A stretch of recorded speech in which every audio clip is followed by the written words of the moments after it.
At Starbound, we like to tell stories the human way, not with artificial slop or AI voices. What's HFY without humanity? So, subscribe if you want to keep it that way. My name is Dan, and let's begin. Amelia Dolan sat in a tank of cryosaline and hummed. The low, tuneless sound, a half-remembered lullaby from a world where cold preyed on the living, resonated in her jaw. A tiny pocket of warmth against the ice-bound stillness claiming her. Across the frost-rimmed platform, two other figures endured their own frozen trial. Construct 9, the fabricator, held its grey, articulated limbs locked tight to its torso to minimize heat loss. It resembled a piece of high-density, tri-limbed sculpture more than a living creature. Beside it, Reza, the Shrike Scout, met the cold with the absolute stillness she'd used to wait out prey, her face still, eyes fixed on a point in the middle distance. A massive hollow screen cast a rhythmic glow above them, broadcasting their ordeal to 1 billion living rooms across the Concorde. 3 vertical bars tracked each contestant: thermal stress, systemic shock, and psychic strain. The fabricators and Reza's bars flashed volatile hues of amber and scarlet, flickering with every shiver, every spike of cortisol. Amelia's were solid crimson, saturated, maxed out. She set aside the screen and the ache crystallizing in her bones and focused. She poured all the roaring, biting cold of the universe into a single, infinitesimal point, the tip of her nose. The rest of her body became a distant country, a rumor of discomfort happening to someone else. Her grandmother had taught her the meditative trick for the deep winters on Firestone, a way to make the universe small enough to hold. "Grandma," she thought, exhaling a plume of vapor, "this would have made you laugh." She allowed herself a small internal smirk. The thought registered as a slight dip in her psychic strain metric, a flicker of green in the solid crimson. In the orbital control room, the Proctor, a being of polished interlocking black plates, shifted its articulated form, a fluid ripple passing through its segments. It stood before a bank of monitors, its attention on the human anomaly. "Report," its synthesized voice commanded, a steady, unvarying hum that resonated in the chamber. An analyst, a compact bipedal Pelion with smaller, manipulatory digits on its chest, fumbled with his console. "Contestant Dolan's spectrometer is saturated, Proctor. The thermal stress metric has hit the system ceiling.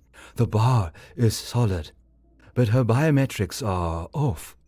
Heart rate is 62 beats per minute, steady. Cortisol levels are nominal. Respiration is slow and even." The analyst tapped a command, and a low hum emanated from the speakers. "She is humming." The Proctor's head, a smooth ovoid of the same black material, tilted exactly 8 degrees. "She is treating a Class 4 thermal agony protocol as a minor irritant." "Her reading should be a chaotic spike of systemic failure," the analyst stammered. "Instead, they flatline at maximum. The system requires peaks and valleys to quantify an input. Hers remain constant. Measuring it is like trying to measure the tide during a flood." The Proctor remained still. It watched Amelia's vitals, a steady green line on a monitor otherwise blazing with red alerts. The data feeds showed her buffer donations were minimal. Comments scrolled by on the secondary screen. "She looks bored. Is her implant malfunctioning? Support the fabricator. It's actually suffering." The spectacle of suffering drove audience empathy, which in turn drove buffer credit sales, the Proctor's entire revenue model. On the main screen, the Shrike Scout broke. Reza exploded from her tank in a spray of saline and landed on the icy floor. Her powerful legs coiled. She roared, a guttural sound of defiance and pain. her dense coat flushed with a network of dark capillaries. A moment later, Construct 9 followed, its articulated limbs contracting in violent, uncontrolled spasms. It collapsed, its synthesized voice emitting a string of corrupted data files. The timer buzzed.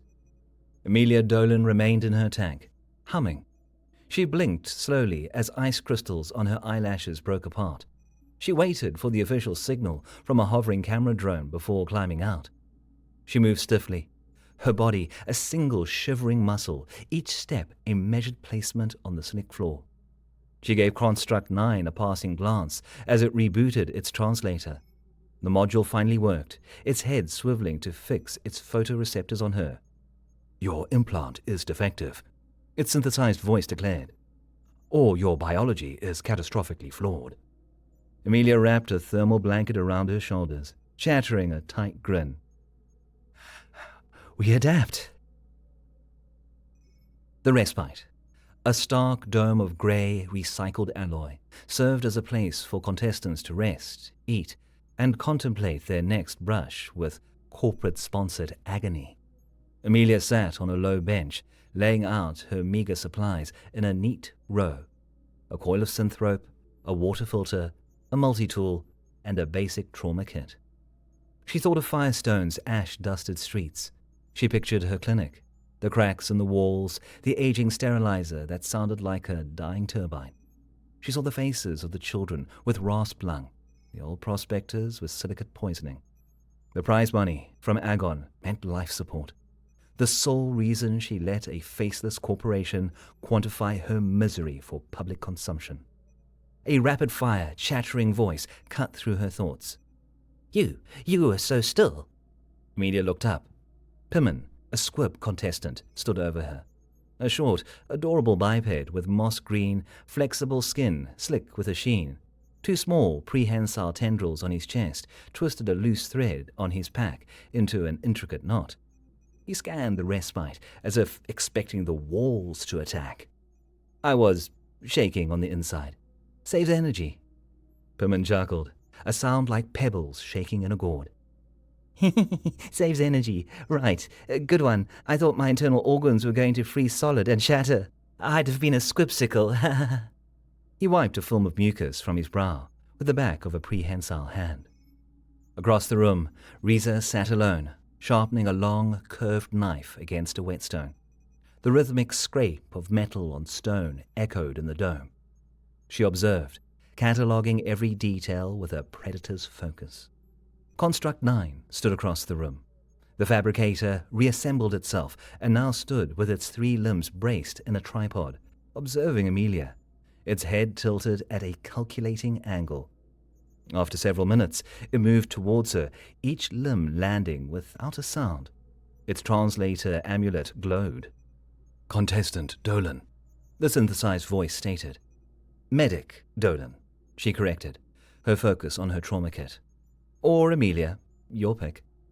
"Medic Dolan," it conceded.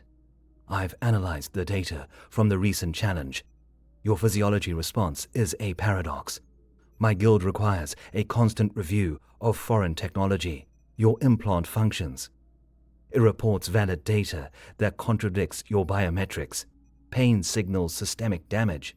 To willfully ignore such a signal equates to a ship's captain deactivating a hull breach alarm because the noise is irritating." Media finally looked at it. She held up a suture needle. "An alarm is only information, fabricator. It signals a problem. The solution requires a separate calculation." She paused, then added, "You can acknowledge the alarm is blaring while you're still flying the ship." The fabricator's central torso remained still, but a subtle ripple of muscle under its grey integument betrayed its processing. 10 seconds passed before its translator spoke again.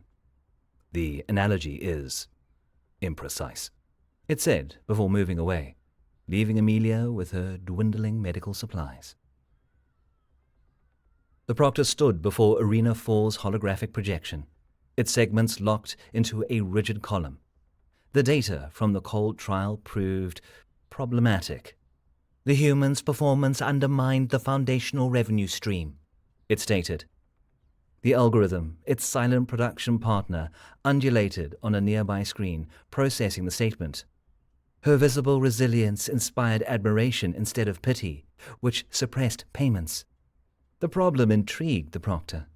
The human used a psychological defense, an act of will to bypass the spectrometer. She reframed the pain. This presented both a problem and an opportunity. A stoic contestant offered a poor narrative, but a contestant who could be broken in a novel way. That promised a ratings windfall.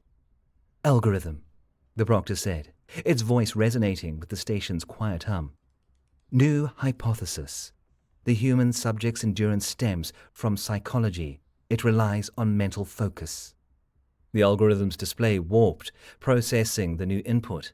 A series of challenge parameters scrolled across the screen. Extreme G-forces, psychoactive atmospheric agents, auditory bombardment. Too crude, the proctor's monotone cut through the suggestions. Our goal is to exhaust her focus, compelling it to shatter on its own, pivot from acute, high-intensity pain stimuli. Design a challenge that targets sustained exertion and resource scarcity. The objective is to induce systemic fatigue, trigger a primal survival response, and overload her focus. Let's see how she meditates when she's dying of thirst. A new simulation appeared on the holotable. A sun-scorched wasteland of black volcanic glass under the glare of two blistering suns. The glass flats. The proctor's segments unlocked, its form flowing into a new configuration. Proceed. The scorch run resembled a slow-motion execution more than a challenge. The desert stretched out, a vast, glittering expanse of black glass under a bruised purple sky. Two suns, one a bloated orange giant and the other a spiteful white dwarf, baked the ground until the air distorted. Every step on the sharp, glassy terrain posed a calculated risk. Every breath drew fire into the lungs. Emilia paced herself. She walked with a steady, ground-eating stride, her pack cinched tight, her focus on the horizon. This felt like another long shift. 36-hour rotation in the ER, but with more sand. You endured. You just kept moving, one step, then the next, until the clock ran out, or you did. On the second day, Pimmon went down. One moment he shuffled along, his green skin pale and dusty, and the next he buckled and collapsed in a heap, his breath coming in shallow, ragged gasps. Heat stroke. Emilia recognized the signs instantly. The rules of Agon stated explicitly, each contestant for themselves. To stop meant sacrificing your own time, your own resources. Ahead, Reese's silhouette shrank into the wavering heat. The scout, striding forward, her gaze fixed ahead. Several other contestants gave the fallen squib a wide berth, their own survival outweighing any impulse toward compassion. Emilia stopped. Damn it.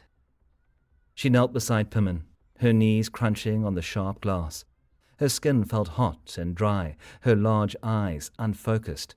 She swore, a string of curses that would have made an old prospector blush. Stupid, over-eager, mucus-producing liability, she muttered to herself. She went to work, checking his pupils, dilated. She pressed a thumb into his skin. The indentation remained, a sign of severe dehydration. His condition was critical. He needed fluids administered intravenously. She unslung her pack, pulling out the trauma kit and her precious water canteen. She weighed the canteen in her hand. A day and a half of water, if she rationed. Using it on Pimmon could cost her the game, the clinic, everything. She looked at his face, the panicked, helpless expression on it. He looked like a scared kid. He looked like half the patients who came through her clinic doors. Oh, hell, she sighed. She tore a strip of cloth from her own sleeve, found a resilient vein in Pimmon's arm, and fashioned an improvised saline drip.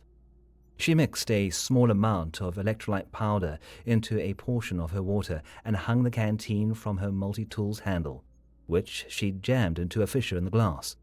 The clumsy, desperate setup would work. She sat back on her heels, watching the slow drip.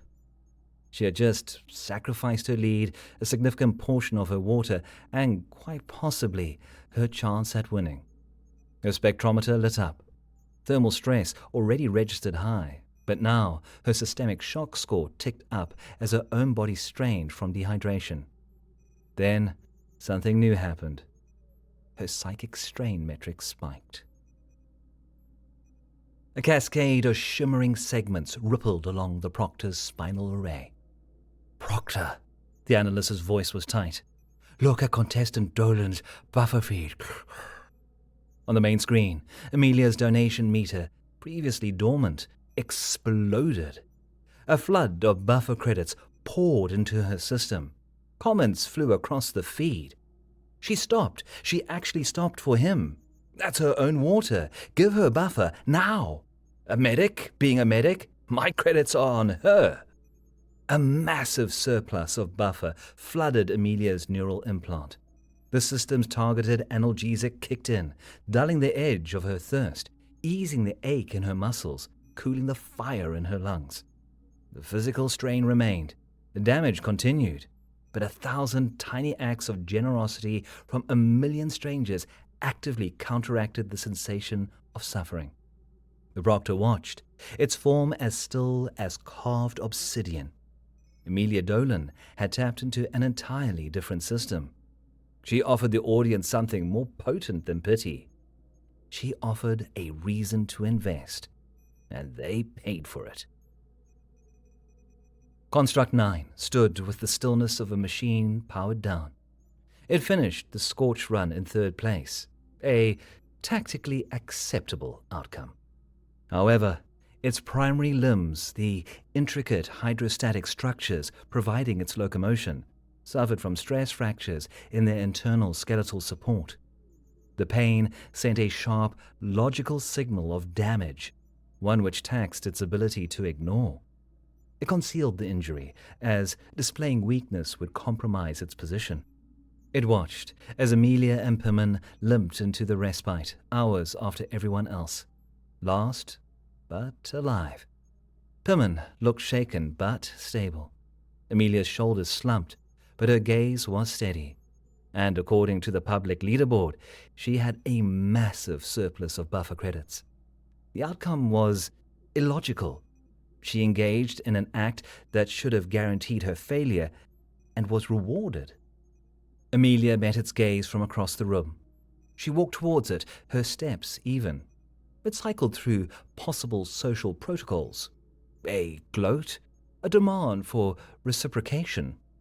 She stopped in front of it. "Your gate is off on the port side limb. Compensatory stress is overloading the others. You'll fail the next physical challenge." She stepped closer. "Hold still." Before it could process the command, she reached out and placed her hand on its aching limb. The brief, cool touch of her spectrometer implant met its own. A direct implant link. An offer flashed in its internal vision. Transfer buffer credits? Yes, no? It hesitated. Accepting aid admitted failure. But the logic was absolute. Intervention was necessary to maintain performance. It sent the mental command to accept. A targeted sensation flowed through it, as if a cool liquid seeped directly into its skeletal supports, dampening the pain's sharp edges, reducing it from a screaming alarm to a manageable signal. It stared at her, its photoreceptors widening slightly. 10 seconds passed. Its logic centers cycled through taxonomies, finding no fit for the event. A waste of strategic resources, its synthesized voice finally managed. "Maybe," Amelia replied, pulling her hand back. She was already turning away. "Or maybe letting a good tactician go lame is a bigger waste." Construct 9 stood still, watching her go. Its entire worldview relied on optimization, risk assessment, and the detached calculus of probability. She introduced a variable that defied quantification: altruism as a functional tactic. It had much new data to process. Before Arena Fall's holographic projection, the Proctor's articulated body locked into a rigid column. The latest data proved problematic. The sympathy surge for contestant Dolan generated a massive revenue increase during the Scorch Run challenge, the analyst reported. Viewership engagement spiked during her treatment of the squib. The Proctor absorbed the information. Its torso plates shifted in a slow, grinding reconfiguration. The algorithm on the main screen recalibrated, factoring in new data streams. The words alliance, sacrifice, and betrayal now glowed with high engagement probability ratings. Pain remained the product, but the packaging could now be more complex. The algorithm suggests a new course of action. The Proctor's voice was toneless as its segments locked into sharp angles. A two-phase challenge designed to capitalize on this new dynamic. It gestured a multi-jointed limb at the holographic display. A new environment materialized. A deep, steaming chasm in the heart of the fumarole deeps. Phase 1 is a team-based construction challenge. It will force cooperation, compelling the contestants to form bonds and rely on one another's strengths. It will give the audience the narrative of unity they desire. The image shifted, showing 3 isolated pods. Phase 2 will immediately follow. We'll separate the winning team and present them with a variation of the prisoner's dilemma. We'll offer each member a significant individual advantage in exchange for penalizing a teammate. We will engineer trust, then provide a powerful, logical incentive to betray it. The Proctor's head tilted. We will see if the human's peculiar strain of loyalty can survive a direct confrontation with tactical self-interest. Let the audience have their heroes. Then we will let them watch those heroes fall. Team Gamma stood at the edge of a chasm that reeked of sulfur and decay. A thick yellow-green fog coiled in the depths, and the occasional hiss from below suggested acidic pools. Amelia, the fabricator, and Pimmon looked at the meager pile of construction materials provided. Some lengths of cable, a few magnetic clamps, and several sheets of flimsy alloy plating. "Oh, stars and voids," Pimmon whimpered, his skin slick with a fresh layer of stress mucus. "We're all going to be paste, aren't we? Delicious, nutritious, acidic-scented paste for whatever lives down there." "Negative," the fabricator's translator stated. It already scanned the opposite side of the chasm, its photoreceptors calculating angles and stress points. "The optimal design is a tension suspension bridge. The primary anchor point should be that granite outcrop, coordinates 8 gamma 4. The weight distribution requires a cantilevered approach to minimize material strain." Amelia nodded, translating its jargon into action. "Okay, you walking calculator. You be the fabricator, I'll be the engineer. Pimmon, we need you." Pimmon jumped. "Me? What can I do? I'm small, slippery, and frankly, I'd like to file a complaint about the working conditions." Amelia pointed to a narrow, jagged crevice near the granite outcrop the fabricator identified. "That crevice is our main anchor point. The fabricator's too big, and I can't fit my shoulders through there. You can. We need you to scramble in there and secure the main support line." Pimmon's large eyes widened. The space looked tight, dark, and probably housed several species of things that bite. But he also understood the logic. Only he could do the job. He gave a shaky, mucus-coated nod. The fabricator called out coordinates and load bearings, visualizing the bridge's structural integrity in real time. Amelia twisted cable into anchors and slammed them into fissures, securing lines with knots she could tie in her sleep. Pimmon shimmied into the crevice and used his fine manipulators to wedge the primary anchor deep into the rock. They fell into a silent rhythm. The fabricator would anticipate a load shift. Amelia would already be bracing the corresponding line. Amelia would need a specific tool. Pimmins' prehensile tendril would be there, offering it from his pack. They finished, just as Reese's team, working with a less coordinated approach that involved trying to throw a cable across, watched their line snap and fall into the acidic fog. As they stepped onto the opposite side, the fabricator gave Amelia a single, sharp nod. Amelia offered a tired, genuine grin in return. Their victory proved brief. 3 officials in sterile white suits appeared and escorted them to separate, isolated pods. The doors hissed shut, plunging each of them into solitude. The Proctor's synthesized voice filled Amelia's pod. "Congratulations, Team Gamma. You've proven the effectiveness of cooperative strategy. Now we will test you as individuals." A console lit up in front of her. "You have a choice. You may vote to penalize one of your teammates. The penalized contestant receives a 24-hour handicap in the next elimination challenge. They'll start with depleted supplies and exposed to the elements. In exchange for your vote, you receive a double ration of supplies and a location tracker for all other contestants. The tactical advantage is significant. If all 3 of you choose to remain loyal, everyone proceeds without advantage or penalty. The choice is anonymous. You have 60 seconds. Amelia stared at the console. A classic prisoner's dilemma designed to shatter the trust they had just built. A detached calculation. The prize money for her clinic flashed in her mind.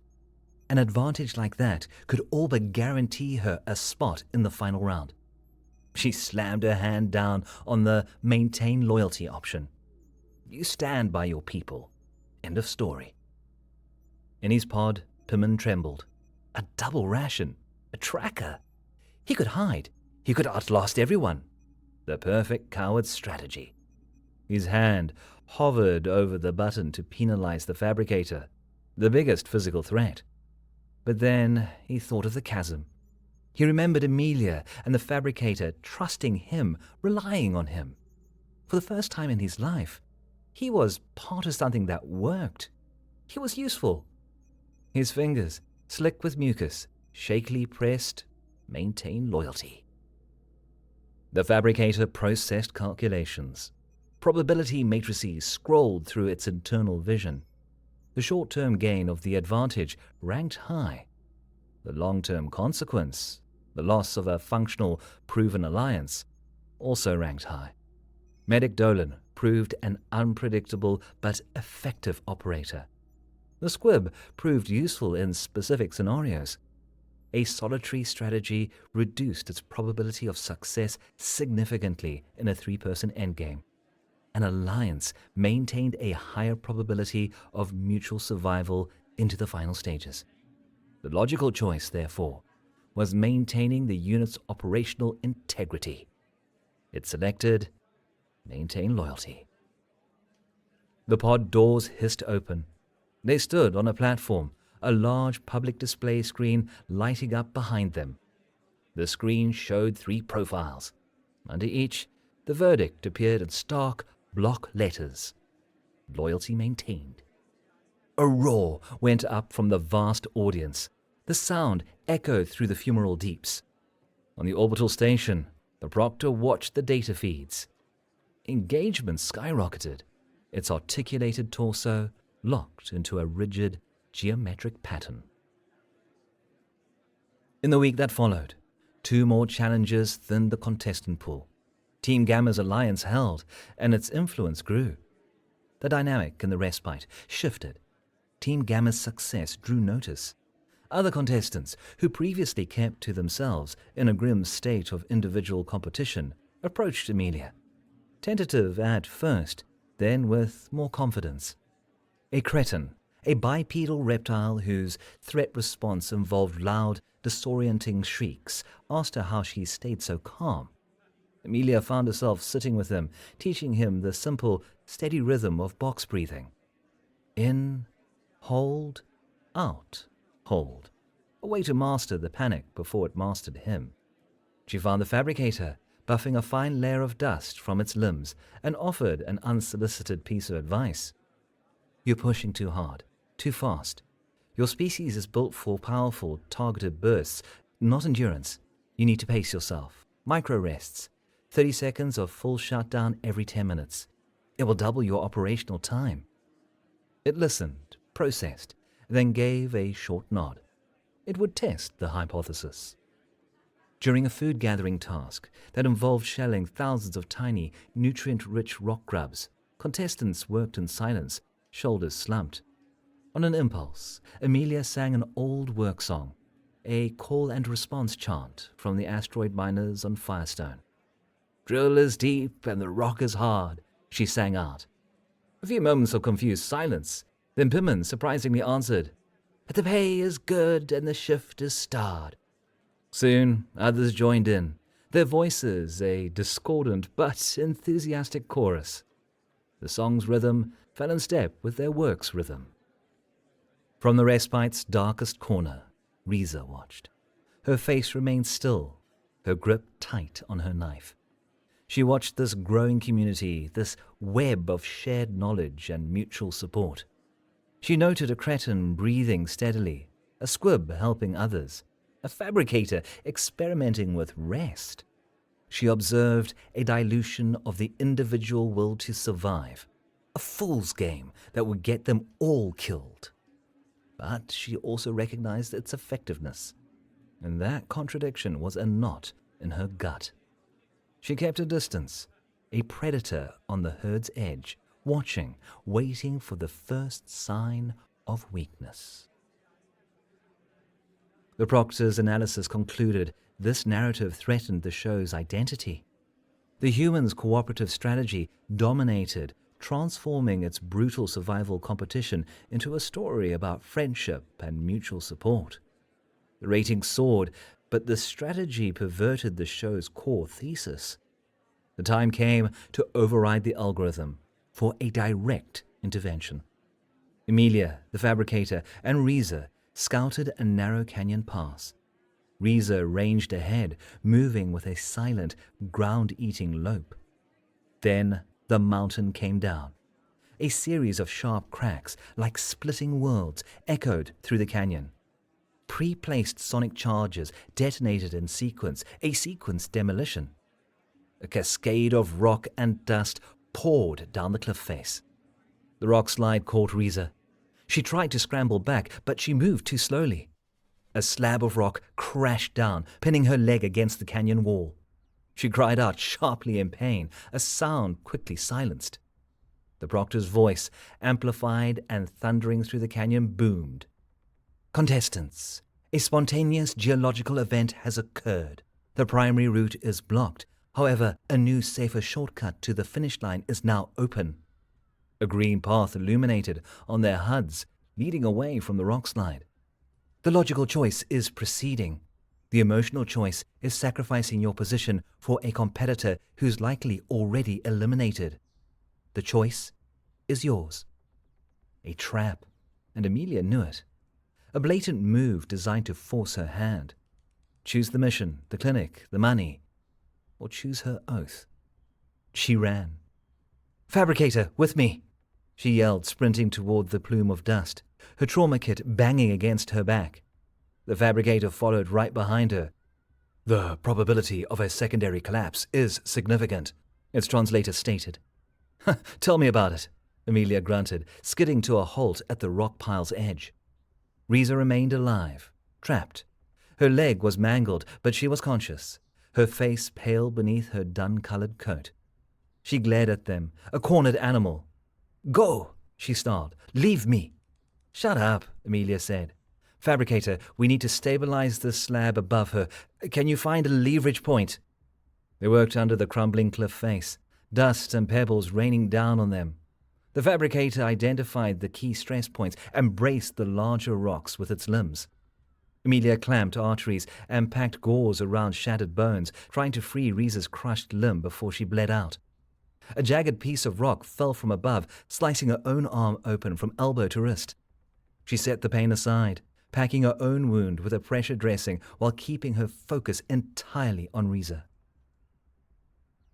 In the orbital control room, the analyst's voice cracked. "Proctor, Contestant Dolan spectrometer feed. The proctor's attention fixed on the screen. It watched Amelia shield Riza's body with her own as a fresh shower of debris fell. Amelia's systemic shock score should have been a screaming, chaotic peak. The feed was offline. It showed a flat line of static. "What is it, analyst?" The proctor's voice was quiet. Overload. Sympathetic overload on the human's implant. The quantifiers have lost their lock. The signal exceeds the scale's maximum parameters and has collapsed. The implant is broken. The proctor stared at the screen, at the human medic bleeding and battered, fighting to save a rival's life who offered her only contempt. Its articulated form went rigid. It finally understood. The spectrometer's designers built it to measure pain as a negative stimulus, a signal of damage to avoid. But the human's brain did something the machine was programmed to overlook. It recategorized the pain signals entirely. The purpose, saving another's life, became so overwhelmingly important that it superseded the sensation itself. The pain still existed. She just reclassified it as the cost of doing business. The pain became fuel. The machine could quantify the body's trauma, but conviction defied measurement. It had a metric for damage, but devotion eluded its calculations. The proctor spoke. Its synthesized voice dropped to a whisper, a private revelation in the control room's sterile quiet. "We measured pain tolerance by species. Humans broke the scale." They freed Riza. It cost them the challenge, putting them all at the bottom of the rankings and facing elimination. They limped back to the respite, a broken but united trio. Riza remained silent the entire way. Her mangled leg splintered, her pride wounded far more than her body. Later that evening, as Amelia stitched the gash on her own arm, Riza approached. She stood over the human, her tall frame casting a long shadow. Her shoulders squared, her stance balanced. She met Amelia's tired gaze. Then she gave a single, sharp nod. "My strength will guard your back trail." The proctor's voice echoed through the respite, announcing the final challenge. The apex, a contest of single combat. Contestants will face each other on a series of platforms suspended over a fatal drop.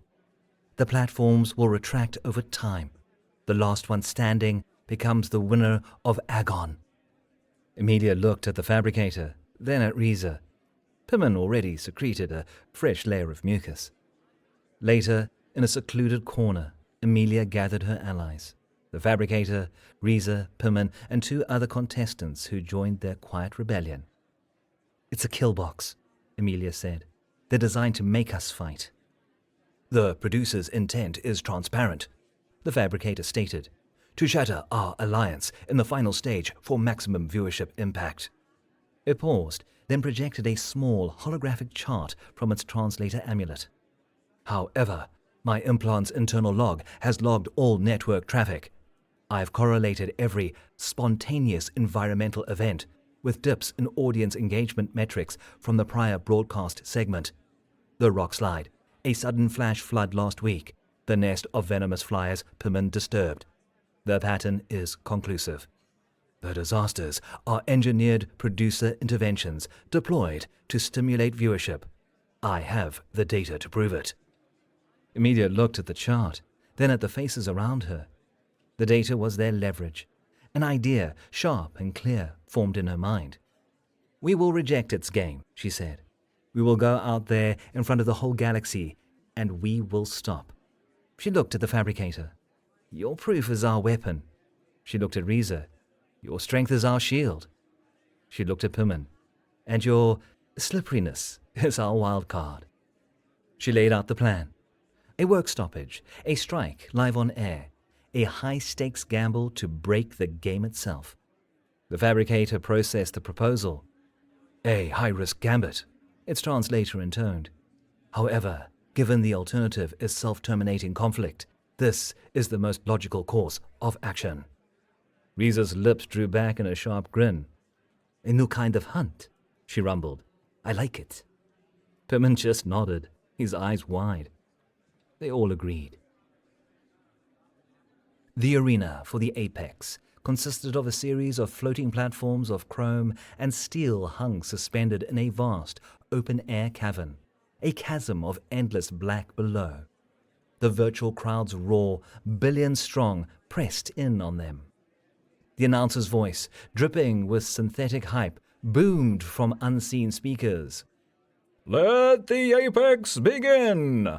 Our first pairing, the Fabricator, Construct 9, versus the human anomaly, Medic Amelia Dolan." Amelia and the Fabricator walked to the center of the largest platform. Officials handed them ceremonial weapons, a vibroglaive for the Fabricator, a plasma axe for Amelia. They took their positions. The crowd's roar intensified. Their eyes met. They both dropped their weapons. The clatter of metal on the platform floor sounded shockingly loud as the crowd's roar died. Then they sat, cross-legged and motionless, facing each other. Confusion rippled through the virtual crowd. The announcer stammered. The proctor's voice, cold and sharp, cut through the speakers. "Contestants, I instruct you to fight." They remained seated. One by one, the others joined them. Riza walked from the sidelines, her stride confident and defiant, and sat beside Amelia. Pittman scurried out, resolute, and sat beside the Fabricator. The other two allies followed, forming a small, silent circle of protest in the heart of the grand arena. Amelia looked up, finding a hovering broadcast drone. She stared directly into its lens. She spoke to the galaxy now. "They tell you that strength is about how much pain you can endure alone. They're wrong. We measure true strength by what you can give. It's about the burdens a community can share. That strength is more than any one person can endure, and it's more than any system can break." She nodded to the Fabricator. It raised its amulet, then briefly touched her arm. A direct implant link. The data became hers. "Here are our terms," Amelia said. "The prize money must be split equally among all remaining contestants, and Agon ends now. The proof of your fraud broadcasts from my own implant right now to this drone.